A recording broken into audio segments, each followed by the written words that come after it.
সবজির দাম ঊর্ধ্বমুখী হওয়ায় কিছুদিন আগে মুখ্যমন্ত্রী মমতা বন্দ্যোপাধ্যায় একটি বৈঠক করেন। আর তারপরে গতকাল তৎপরতার সহিত কোচবিহার জেলা প্রশাসনের পক্ষ থেকে একটি বৈঠকের আয়োজন করা হয়েছিল বিভিন্ন কোল্ড স্টোরেজের মালিক এবং কাঁচামাল ব্যবসায়ীদের একত্রে নিয়ে। বৈঠক শেষে জেলা প্রশাসনের পক্ষ থেকে সমস্ত বিষয় খতিয়ে দেখার জন্য একটি স্পেশাল টাস্ক ফোর্স গঠন করা হয়। বৃহস্পতিবার সকাল 9:30 নাগাদ কোচবিহার ভবানীগঞ্জ বাজারে বিভিন্ন কাঁচামাল ব্যবসায়ীদের দোকান পরিদর্শন করে জেলা প্রশাসনের স্পেশাল টাস্ক ফোর্স। তারা বিভিন্ন ব্যবসায়ীদের সঙ্গে কথা বলেন, সবজির বাজার মূল্য ঠিক রয়েছে কিনা তা খতিয়ে দেখেন এবং সবজি কোয়ালিটি কেমন তা যাচাই করে দেখেন। জেলা প্রশাসন সূত্রে এটাও জানানো হয়েছে, এই পরিদর্শন শুধুমাত্র কোচবিহার ভবানীগঞ্জ বাজারের মধ্যেই সীমাবদ্ধ থাকবে না, বিভিন্ন বাজার এবং পাইকারি খুচরো সমস্ত দোকানগুলোতেই হবে বলে জানান তারা, এবং এই পরিদর্শন লাগাতার চলবে। পরিদর্শন শেষে ঠিক কি জানাচ্ছেন আধিকারিকবৃন্দ এবং ব্যবসায়ীগণ, শুনুন। দাম তো আলু পেঁয়াজের দাম যেটা আছে, ওই আলু 30 টাকা করে জ্যোতি আলু, 40 টাকা 45 টাকা, 45 টাকার আশেপাশে পেঁয়াজ আছে, নাসিকের পেঁয়াজ আছে। আর সবজির দাম অ্যাভারেজ 40 থেকে 50, লঙ্কা বেশি আছে 100 থেকে 120, টমেটো 80 এরকম। তো সেগুলো যারা পাইকারি বাজার থেকে কিনছে সেখানেও কী দাম আছে, আমার দু একটা স্বীকৃতিও পেলাম, যাচাই করবো সেখানে। যে হাটগুলো থেকে কিনছে সেখানেও একটু দেখতে হবে যাতে সেখানে দাম কম থাকে, নাহলে এরাও দাম কমাতে পারবে না। তো সেগুলো আমরা যাচ্ছি, ইনফরমেশনগুলো নিলাম।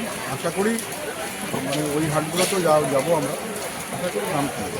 প্ল্যান করা হলো যে এইভাবে লোকের কাছ থেকে দাম বেশি নেওয়া যাবে না, একটা মার্কেটের যা কমন রেট আছে সেই রেটেই বিক্রি করতে হবে।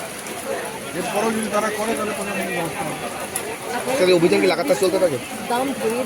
না না, নির্দিষ্ট দাম এভাবে, বিশেষ করে আলু পেঁয়াজ হতে পারে, আমরা কথা বলেছি, দেখে নিচ্ছি।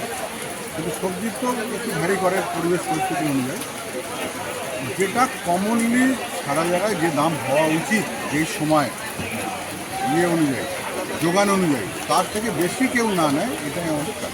লাগাতার কি অভিযান চলবে স্যার? হ্যাঁ হ্যাঁ, স্যার কোচবিহার ভবানীগঞ্জ বাজারের পাশাপাশি শহরে তো বিভিন্ন রকম বাজার রয়েছে, সব বাজারে যাবো, আমরা সব বাজারে। স্যার আপনি যে বললো দাম কীরকম বেচতেছো, কীরকম কেনা, ওইটাই জিজ্ঞাসা করলো। ওইভাবেই বললাম যে কীরকম দাম এটা কেনা আছে, তারপরে বললো বেশি দামে বেচা যাবে না, পাইকারি দামের বিষয়ে অনেক বেনিফিট আছে। তা আমরা পাইকারি কী দাম কেনা আছে সেটা বললাম খোঁজ খবর নিতে, যে আমি সহতা আপনাদের কত করে এগুলো কেনা আমার 30 টাকা বেশি, আরও কম বেশি। তা কত করে বিক্রি করতে বলছে আলু? সেরকমভাবে কিছু বলেনি, বলছে যে বাজার লেভেল হিসেবে বেচতে বলছে, যে পাইকারি থেকে খুচরা বাজার যেন বেশি দামটা না হয়, এই কথাই বলছে। যে কী দামে বেচতে হবে সে কথা বলেনি, কিন্তু পাইকারি আর খুচরা বাজার যেন সামঞ্জস্যতা। আপনার কি সামঞ্জস্য রেখেই তো বিক্রি করছেন? অবশ্যই অবশ্যই, যারা এখানে বাজার করে তারা জানে সামঞ্জস্য হয় কি না। এখানে অনেক দোকান আছে, তাদের সাথে বাকিটি করলে তো বুঝতে পারবে যে কোন দোকানের দাম কম বেশি হচ্ছে, তাই না? মানে তাহলে কি কেউ বেশি নিচ্ছে বাজারে? না না, সেরকমভাবে কিছু দিচ্ছে না, বৃষ্টি বাজারে কাস্টমার নেই, বিক্রি করে সকাল কোয়ালিটির উপরে দাম থাকে না, কোয়ালিটি তো একই বলছে, উনিরা তো বলছে হলো কোয়ালিটি দেখে একই, আপনার তাও সত্ত্বেও হলো বেশি হচ্ছে। বিচার করি না মালটাকে, ওদের যদি যেটা নাকি ভালো মন্দ বিচার করে আমাদের কিনতে হয়, কারণ একটা মাল কম 2-3 টাকা কম বেশি কিনতে হয়, দেখতে হয়। তাহলে এখন কি মানে বাজারে যারা যে দাম নিচ্ছে আপনি সেই দামে বিক্রি করবেন? দেখতে হবে, আর কি করে যাবে, তাহলে কি এখন কোয়ালিটি খারাপ হবে? কোয়ালিটি খারাপ হবে, এখন আমাদের ওইভাবেই কিনতে হবে, আমাদের কত মিলেও কিনতে হবে।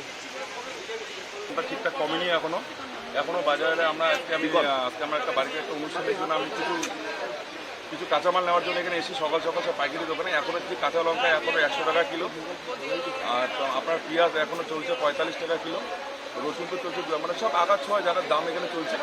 রসুনও আপনার অতিরিক্ত দাম, রসুন আদা এখনও কোনো দাম, এখনও কোনো জিনিসের দাম এখনও কমেনি। এটার জন্য আমরাও চিন্তাভাবনা, সিএম যেটা বলেছে, আমাদের মাননীয় মুখ্যমন্ত্রী যেটা বলেছে, আমরা সব খুশির একটা খবর ছিল যে একটু কমবে, কিন্তু বাট এখনই আমাদের বড় বাজারে কুচবিহার ভবানীগঞ্জ বাজারে কিচ্ছু কোনো দামটা কমেনি। হ্যাঁ, আমাদের মুখ্যমন্ত্রীর উপরে, মাননীয় মুখ্যমন্ত্রীর আমাদের বিশ্বাস, সেই আশ্বাসটা আমাদের এখনও আছে, আর ওনার কথা শুনে আমাদের সবসময় বিশ্বাস করে চলি, সেই বিশ্বাসটা আমাদের ওনার প্রতি আছে।